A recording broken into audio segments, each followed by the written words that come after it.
Hello, everyone, and welcome to the Categorically Romance podcast. My name is Bree, and guys, I'm so excited for today's chat. Author Joe McNally is here. Joe, welcome to the podcast. We're so happy you're here. Thank you so much. I'm excited to be here. Well, we are recording this like mid-July, so tell us how 2024 has started off for you. How's it been so far? It's been an adventure. It has been a roller coaster. I've done a lot of writing, had a great trip down south with my husband for a couple of months, and then came back and had a little bit of a medical bump and discovered that I had breast cancer, but it's the really, really good kind of breast cancer, if there is such a thing. Okay, So okay. everything's going to be fine. And by the time this is out, everyone will know that. Side note. But it's so it's been a roller coaster, but I'm very happy now. I have been through the dip, and pretty much now nothing else can bother me. Good. Good. Yeah, my cousin is I'm 37. I'm older than her. Okay. And she was diagnosed with breast cancer I think like 6 months ago. Like she just finished her last chemo cuz Oh she wow. sent a video of her like ringing the bell. Oh yes. But I was just like I feel like women like are getting younger and younger and Yeah. getting these diagnoses. It's crazy. And I am no longer young, but the importance of the yearly scanning. I mean, as soon as it can start, go get your mammogram. Go get it It's a done. couple of minutes of discomfort, but this was just an annual mammogram. They caught it. It's so tiny, it barely registered. It's literally, the oncologist said it's stage 0. So they're just going to remove it and a couple weeks of radiation and I'll be done. But And you'll if be they hadn't have done. caught it that early, it could be a whole different story. So, Yeah. yes, I'm going to be like pounding the drum on getting your mammograms. Yes. My Yes. new crusade. Do you know, like, are you comfortable with sharing, like, what did you think? What was like the first thing that went through your head? Um, it's like I was pinballing. That was the only way I could describe it because it's like okay, I knew it was early, but I still didn't know how bad it was until just the past week. And you just think so many things like how does this affect and yes, how does it affect my writing schedule? But also it's like it's cancer with a capital C, Yeah. and it's how does this change my life? I'm Mhm. always going to remember July 1st as the day I found out I had cancer. There's a before and there's an after, and yet I didn't feel any different. People Yeah. kept asking me, well, how do you feel? I feel the same as I did The day yesterday. before. Yep. Yeah, except I know that there's something in me. And I think that's the creepy part is that there's something in me. Get it out. Get it out. Right. Right now, Yeah. please. So it's kind of bouncing around all those feelings that it's such a big word and such a scary word. And and certainly my husband and I are looking at each other and he's like, you promised me I would go first. And I was like, well, I'll try to stick to that, honey, but Yeah.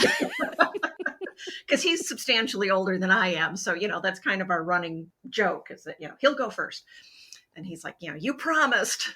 Yeah. But we're and then you just kind of get realistic. You do your research. I want information. I've got a notebook started from all my doctor's appointments. I think being a writer helps with that. Mhm. And also some of the research that you do when it's cancer research is terrifying. So I could only do it in short spurts. I would do some research and find some side effect that just freaked me out. And I would go, okay, I'm going to watch television for a while. Yep. And then, the let next me close. day, Let me close out of this tab. yeah. And so I did it in bits and pieces. But the doctors the oncologist and the surgeon that I have are both like wonderful, informative. The oncologist filled a whole whiteboard with diagrams and terminology. And that's the type of thing I need personally. Okay. It's like, give me information, but in a way I can absorb it without panicking. And so Yeah. that was a big help. Wow. Yeah. I think the part that always scares me when I think of the what ifs is just the waiting. So, like, Yeah. hearing that you were like, you know what, I feel the same. I'm like, if you have that attitude, because I think that like the stressing out during the waiting can just make things harder or make things worse. Yes. And it's like you say, it's the what ifs. I could tell myself, okay, my head tells me it's probably, early enough. I'm going to be fine. But what if I'm not? Right. And what's that going to do? We're planning a vacation to, a European cruise next spring. And it's like, do I cancel that? Do I stop? Are we going to be able to go? And you just like all these different check mark things come through your head. And, I'm in the process of writing a book for next summer, and I'm still at the point that we're recording this. I'm not sure where that's going to fall because I know well, I've already lost almost a month just of stress. There's only so many things you can write through, and a cancer diagnosis isn't necessarily one of them. So I've kind of had to stop and, let my agent know and let my editor know, and we'll figure things out from there. But, it's never a problem. People are wonderful. So. You still have to go to Europe, Joe. You have to Oh, go. yeah. Yeah, the doctor was like, "What, are you crazy?" Like, "Of course you're going." Yeah, it's like, "You're not gonna have to worry about this." Oh my god, you have to go. You have Yeah, to.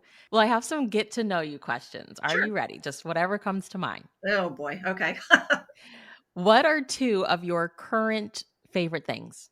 I would say right now, the outdoors, the flowers, I would call it a garden, but most of my flowers are potted plants.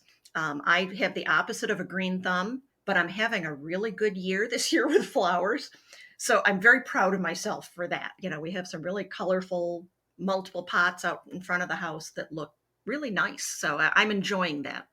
Flowers make, like, everything beautiful, I think. Yeah, I just love the color. And, I really do the potted plants for two reasons. A, I can usually keep them alive, and, the rabbits and everything else don't interfere with them. So I can get things that drape down and bring a big spot of color to the front of the house and not worry about it.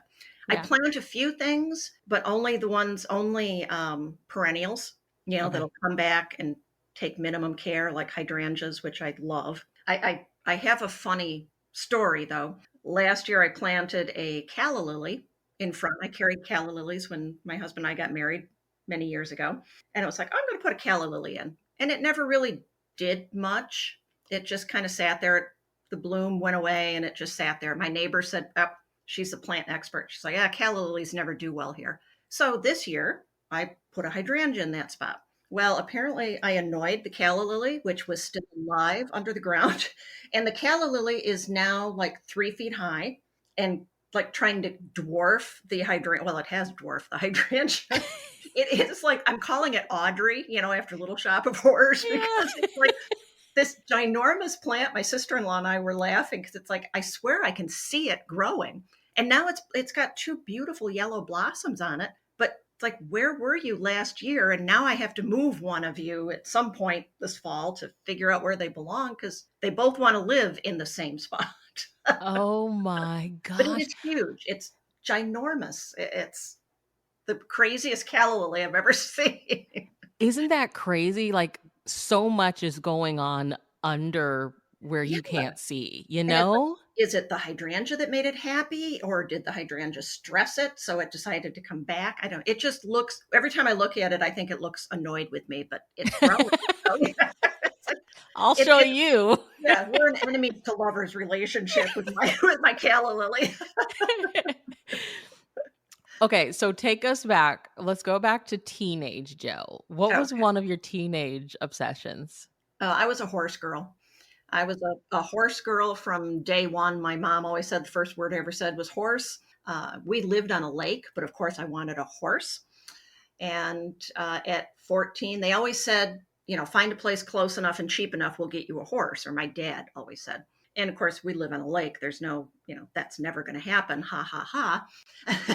And on the way home from school one day, I went by a barn that said something about boarding horses. And at the time, it was like $40 a month. It was 2 miles from the house, so I could ride my bike. So that night at the table, I'm telling mom and dad about it. And my mom looks at my father and says, well, now what are you going to do?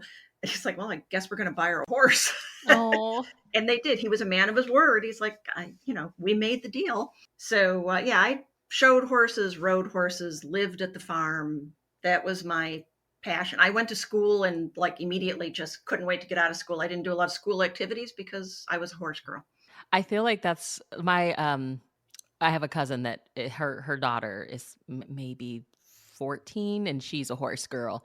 And it just has really taught her so much responsibility, like Oh gosh, yeah. having to take care of it, you know? Yeah, yeah, and it's my mom's parents, uh, were from Iowa, and they're just like, "Well, you're spending so much money on this horse," and I can remember hearing mom tell them on the phone, it's like, "I know where she is all the Yeah, time. I all the know who time. she's with, I know what she's doing," and, it's like there's far worse things she could be doing than hanging out at the horse barn, so, yeah, Yeah. they were more than happy to let that be my thing. Well, who is one of your, and this can be any genre, most read authors? Oh gosh.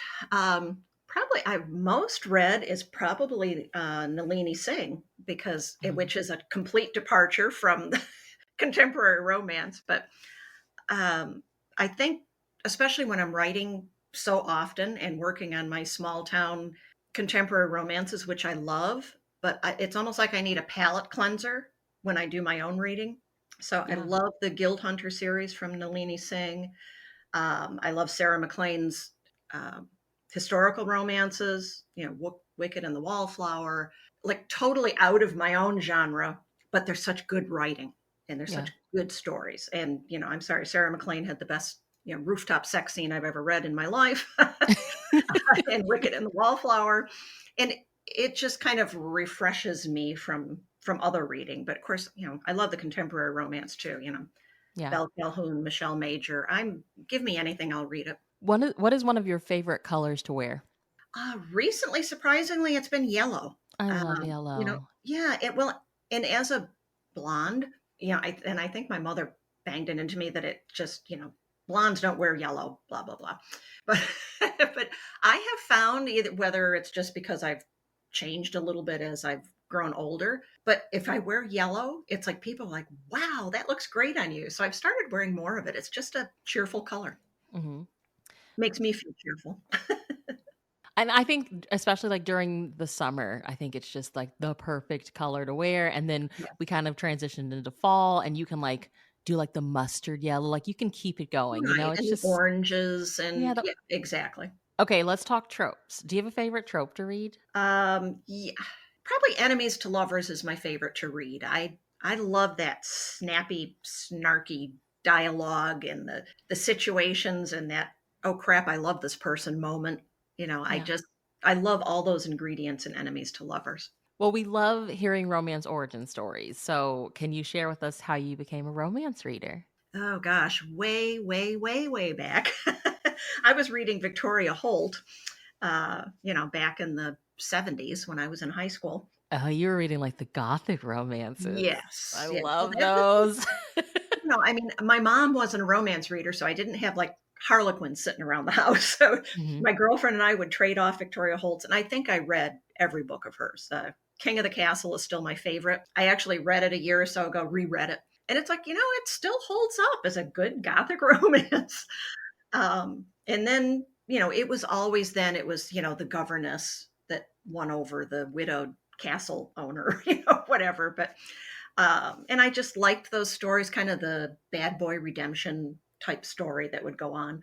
Once I started going to work, I had a coworker that was very much into romance, and by then now we're into the 80s, early 90s, and it was Jude Devereaux, Kathleen Woodiwice, and she would always share her books with me. And then, because that was a whole different kind of romance, but I loved that. I just devoured those books.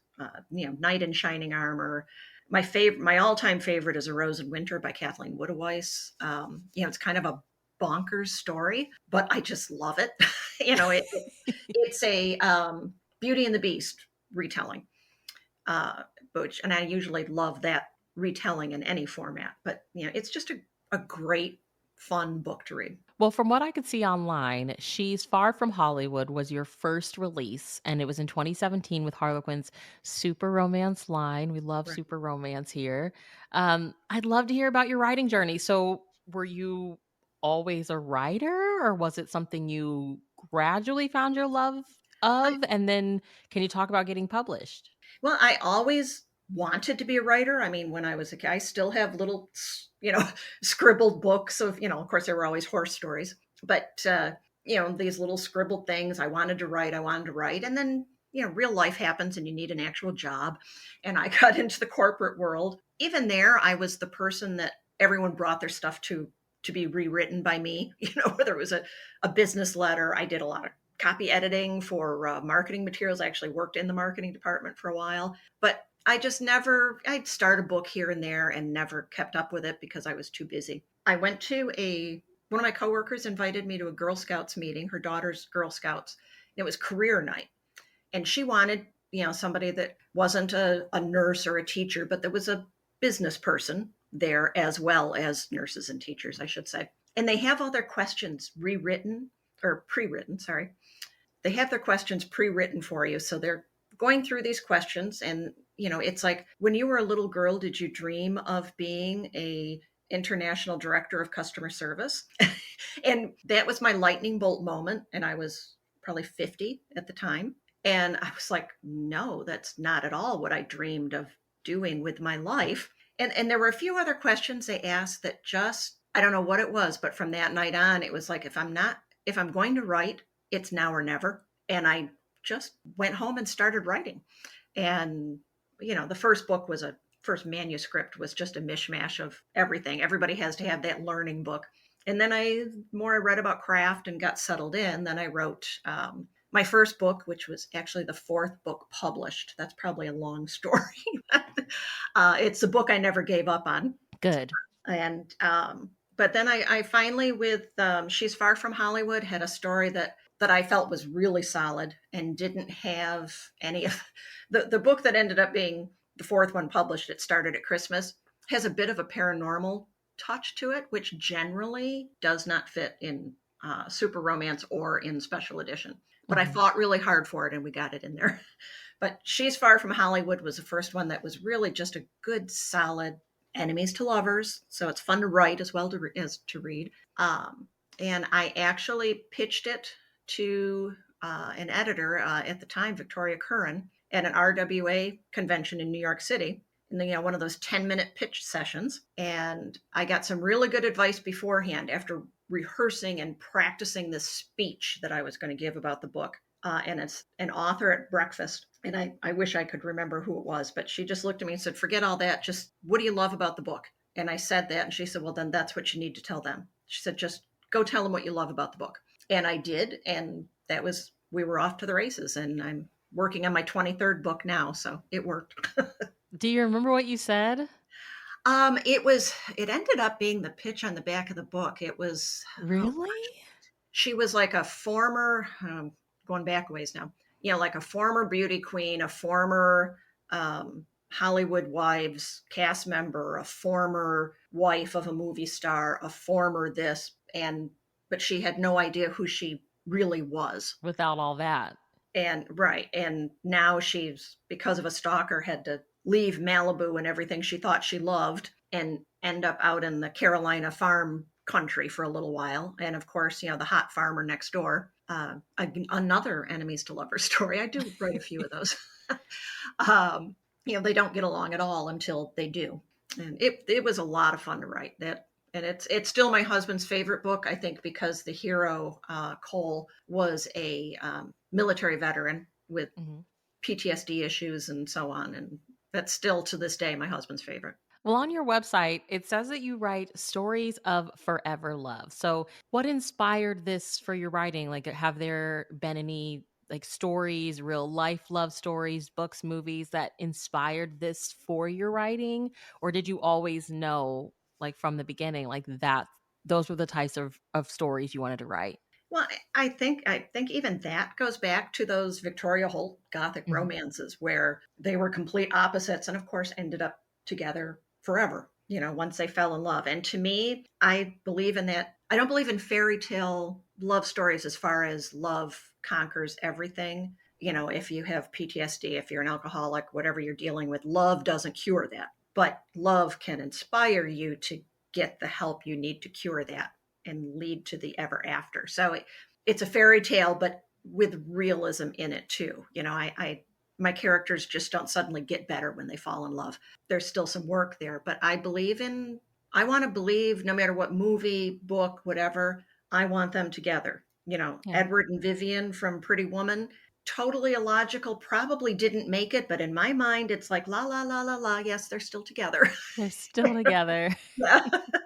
reading And together in the park. Oh. yes, yes, it's kinda like, yeah, like, Notting Hill when they show them at the end, that little, epilogue of being in the park on the park bench. That's what I envision for every couple, whether I'm writing them or reading them. I want that happily ever after.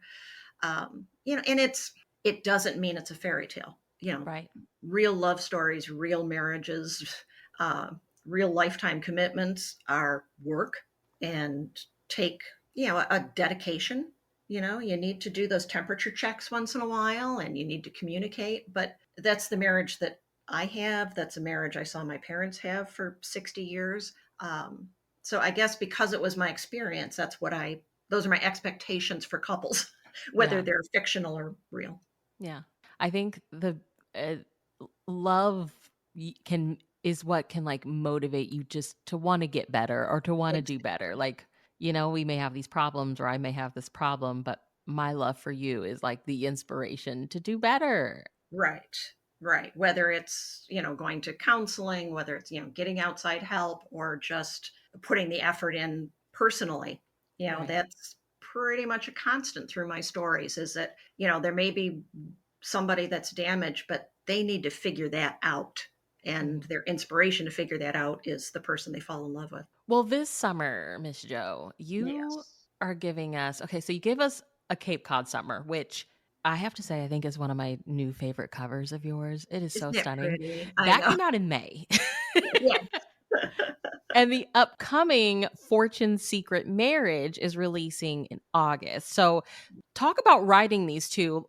Were you writing them at the same time? Was it one after the other? Like, how are we now getting both of these? So very close together. Yeah. Yeah, it was I try not to write 2 books at once, but I'm usually with this one it was like I submitted Cape Cod Summer, started Fortune Secret Marriage, got the revisions on Cape Cod Summer, so put Secret Marriage aside, then finished Secret Marriage, then revised Secret Marriage, and then started my next book, which is Cape Cod Christmas. So I try to be doing something. Sometimes I'm revising one and writing the other at the same time, but if I have the time deadline wise, I prefer to set one aside and focus completely on either revisions or writing. Sometimes what I'll do is just change the format if I am overlapping. Yeah, if I'm writing on my laptop. If I'm doing editing and revisions, it's either on a tablet or I print out the paper sheets and I'm actually handwriting the revisions, which it's almost like a brain shift. And that helps me too. But characters and places still try very hard to jump between books. And that's what you really have to watch. It's like all of a sudden I'll be doing revisions and say, wait a minute, what did Sam end up doing in Fortunes of Texas? He belongs in Cape Cod. Yeah. You jumped over to the wrong book, Yeah, honey. get back where you belong. Yeah, and it happens. Businesses all of a sudden I'll realize during revisions that the coffee shop they went to is not the coffee shop they should have gone to. Oh, no. So yeah, you try to catch that stuff. Well, I think there is something just really special about summer romances. Creatively for you, like, is there anything you feel that you do differently or lean into differently when writing a summer romance? Because, like, Cape Cod Summer just like embodies summer Yeah, for me. yeah. I think there's something sultry about summers. It's the warmth. Certainly anytime you're near water, which I grew up on water. That's kind of my happy place. And my husband's from Boston. We spend time on the Cape, so that all fit together. But there's just something about the warmth of summer and the fact that you get so many great settings, I think, in a summer book. You've got hot, steamy days, you have thunderstorms that can pop up, you have festivals and things going on that you can put the characters into. I think you have a lot of options in the summertime, but I think it's that the heat creates a whole different type of chemistry. And I usually lean into that pretty heavily. Well, like I said, Fortune Secret Marriage is releasing this August. So, can you tell Yes. us what it's about? Well, this is a fun story. I mean, as you know, with the Fortunes books, there's an overarching story that is told. That's why it's, the Fortune Secret Babies series. And it's not completely the author's book. We have a framework that then we customize to our own style, but we're working with 5 other authors who are writing the other 5 books in the series. In this case, the book that I had and the adventure that I had was that Dahlia and Ralston are high school rivals, and they haven't seen each other in a while. Dahlia and her 5 siblings, because none of the Fortunes families are small. There's always lots of brothers and sisters. Yes. But her mom and her 5 siblings found out that they were Fortunes. They didn't realize that, and now have moved together to this small town in Texas. And they're kind of getting started. She bumps into this high school rival, Ralston, in Las Vegas. Some spiked punch leads to them waking up married the next morning. I love that. And there's like a bright pink veil laying over the chair that has lights on it. It's like they had quite the Vegas wedding, apparently, even though neither of them remembers it completely.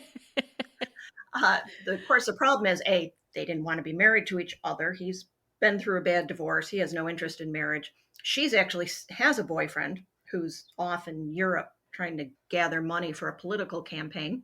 And so she's thinking this boyfriend's going to come back and propose to her. So of course she wants an annulment immediately. The kicker in this is that no one likes her current boyfriend, and Ralston especially has a personal reason to dislike this guy. So he drags his feet on getting these annulment papers signed. Oh So now gosh, they're yeah. back in Texas, and his cattle ranch is right next door to her sheep ranch on the Fortune Ranch. And she keeps trying to get him to sign the papers, and he needs his lucky pen, and he left it at home. His printer doesn't work.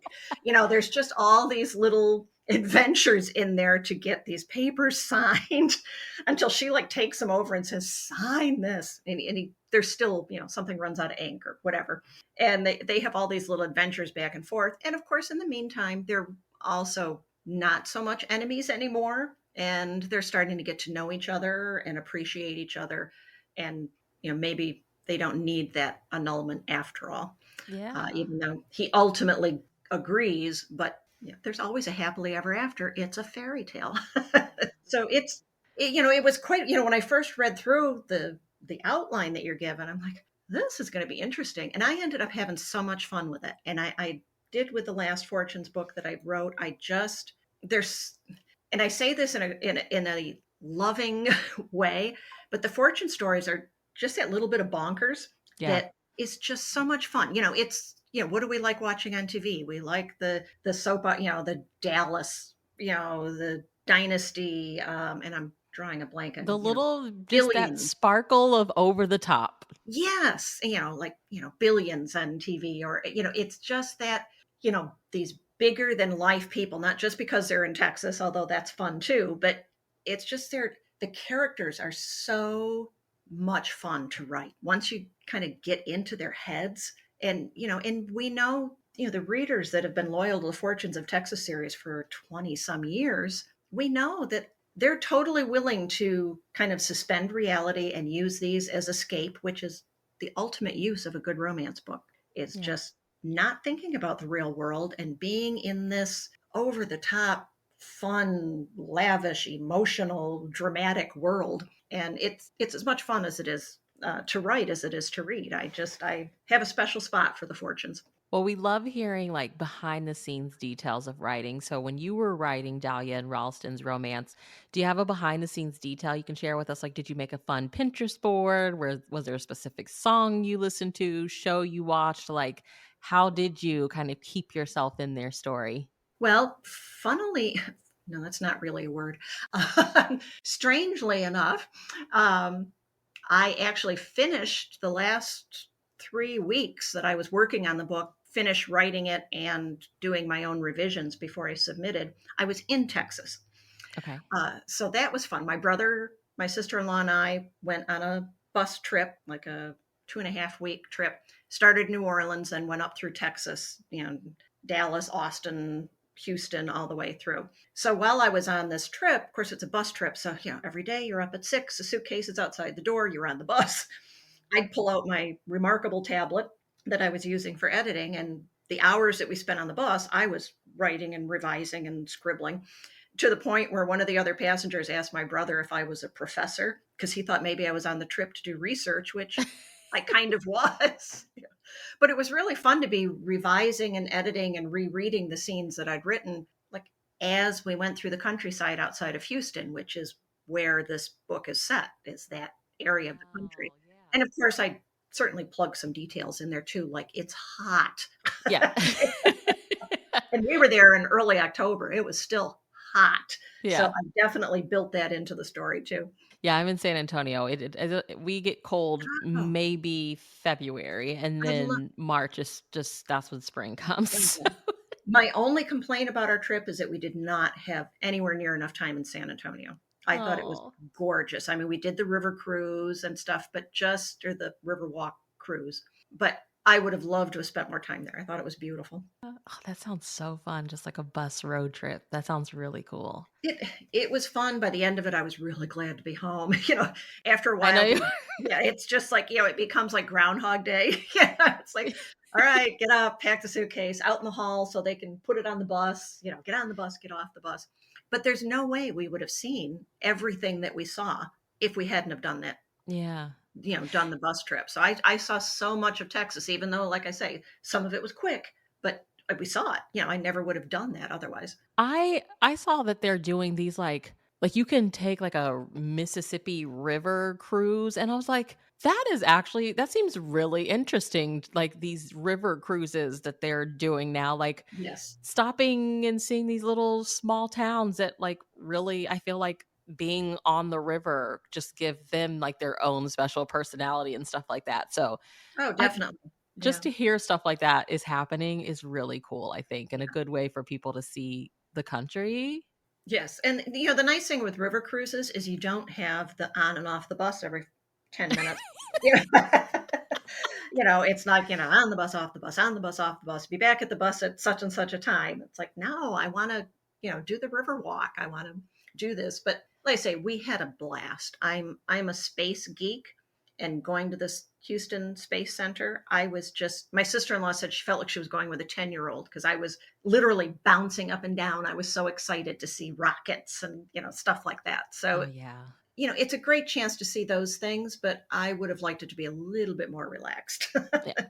But the bus time was perfect because I was writing, and I had to then type up all the handwritten notes that I made. When we got home, I spent like 3 days just wildly typing so I could get the submission in on time. It was still fun. And with the Fortunes books too, you're collaborating with the other authors in the series. So that makes it an adventure in itself. And it's really, you're part of a team. Mhm. And you wrote, this is the first book in Yeah. the continuity, so how was it writing the first book? Well, it was a first for me. But Yeah, I was looking, I was like, "This is Joe's, like, the first for her being the first in yes, the continuity." How was right. And that? you know, you have to start so many story threads and still make them make sense into your story. Like, okay, why are we meeting this person who never shows up again in my book, but who's going to show up in the second book, and make it seem organic. Not like I'm just like, hey, here's this character, you'll hear about him later. I wanted it to be an organic conversation or reason that they saw each other, and planting these little seeds. But I had to be careful too. And that's where, the other authors, we have an email loop whenever we do these Fortunes books that gets crazy at times, but it's so helpful. A, everybody's super supportive. And B, it's all the information. And of course, being the first, I'm like, all right, here's how I see the coffee shop looking. Is that going to affect anyone else's book? And somebody might say, well, I pictured it, here, and we'll talk back and forth and kind of, hey, it's not important to my story how it looks. I can make the change. What's the waitress's name? Who's, what's the name of this place that they go? What does their house look like? So we're sharing all of that information. But when I start all these threads, then I would have to kind of go to those individual authors and say, all right, I have your character described as this. Does that work for you?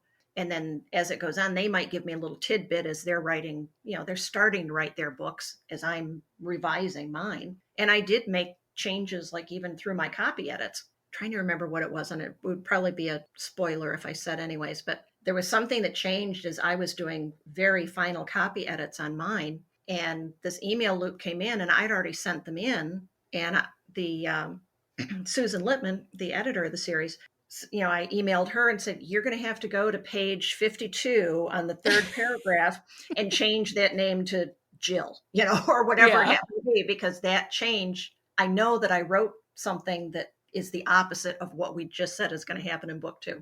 And she was like, oh my God, I'm so glad you knew that. I think it was who was married and who wasn't.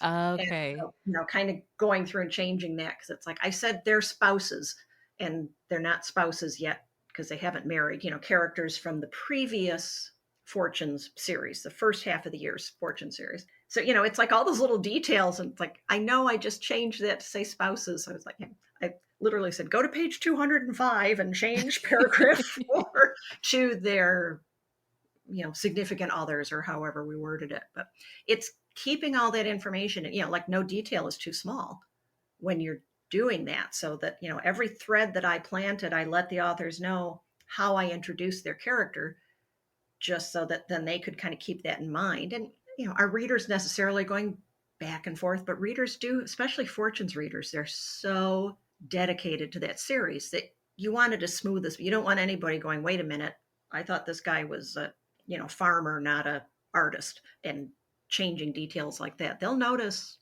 Yeah. Well, are you currently working on anything? I'm pretty sure this is a yes, but are you currently working on anything else you can tell us about?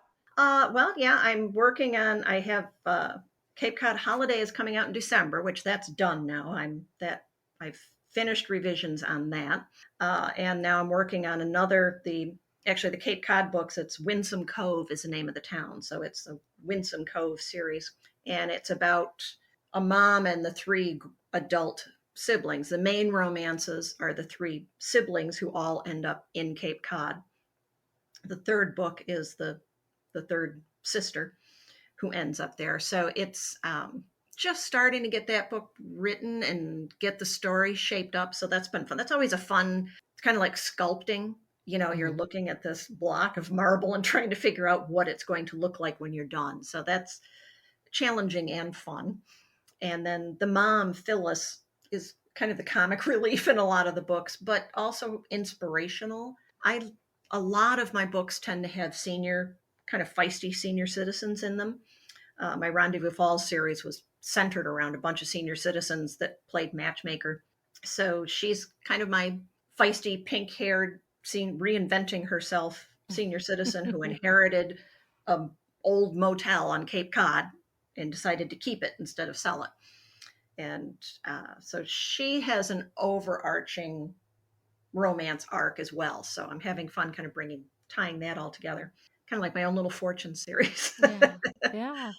So it's fun. It's the 23rd book. I never saw that coming. I mean, I guess you want it, but it's just amazing that it's happened in 5 or 6 years. Where can everyone follow you online? Most of the time online, as far as social media, Facebook and Instagram, I'm just there as Joe McNally, or Joe McNally Romance is my actual page. That's probably the 2 areas social media wise where I spend most of my time. I'm not in a lot of other places. And my website, joemcnallyromance.com, is also a great place to find the books. Okay. Do you have a newsletter or anything? I do. There's a link to the sign up on my website, and I think also on my Facebook page. I am not the best newsletter writer. That's always kind of one of the things where writing the books, I spend more time there than sending newsletters. So I can promise anybody if they sign up for the newsletter, you're not going to get blasted with them, because I remember to write them every few months. Okay. But I do try to keep up with it. Yeah. But I'm And not one of those people that's going to be every week you're going to get a newsletter from me. It'll never happen. yeah, that is totally fine. That's totally fine. And to take us out, like, what's one of your favorite pieces of writing advice? Whether it's something you have on your own to share or something someone shared with you. What do you have? I think the first thing that comes to mind is don't listen to advice. Um, But I think that basically what I mean by that is read and listen as much as you can, but take everything with a huge grain of salt, like a rock sized grain of salt, because what works for me isn't going to work for you. And what works, especially when it comes to flat out rules, you're not a writer if you don't write every day. Well, guess what? I'm working on my 23rd book and I don't write every day. Even when I've got multiple things going on, I have a life, and Yeah. my brain tends to be my writing process tends to be 3,000 words in a day, and then maybe 2,000 words the next day, and then I might not write for 2 or 3 days. So when I'm Oh, writing, yeah. I'm really producing, and then my brain says, "No, step away." But that's what works for me. Yeah. It's you just tend to, you know, you don't need to outline every book. I'm a pantser through and through. I wish I could write outlines and stick to them. It just doesn't work for me. For some people, they can't write without one, and that's okay. Read as many craft books as you can, but even then, it doesn't matter if it's if it's Stephen King's On Writing, which I love that book, but that still doesn't mean his process works for you, and he's open about saying that.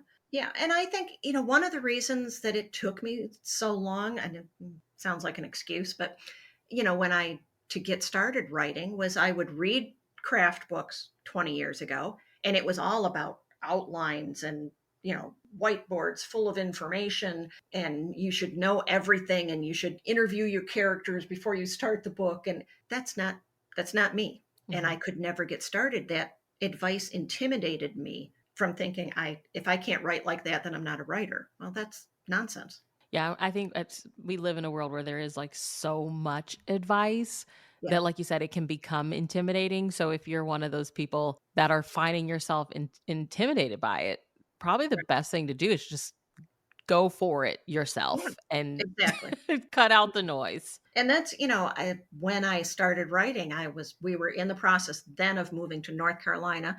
Um, we were there for 10 years and then came back up to Syracuse, because hurricanes are no fun.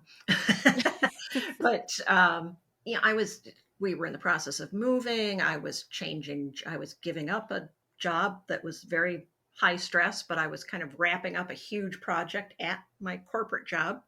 I had all this stuff going on. We'd sold our house. I was living in my girlfriend's, like mother-in-law apartment in her basement, which was a beautiful little spot. And I just kept writing. I was working all day and writing because I just made up my mind, I'm doing this, and went for it. And that's probably the best advice, as you say, just do it. And I'm trying to forget who said it, and I should know, but you can't edit a blank page. Get it down, fix it later.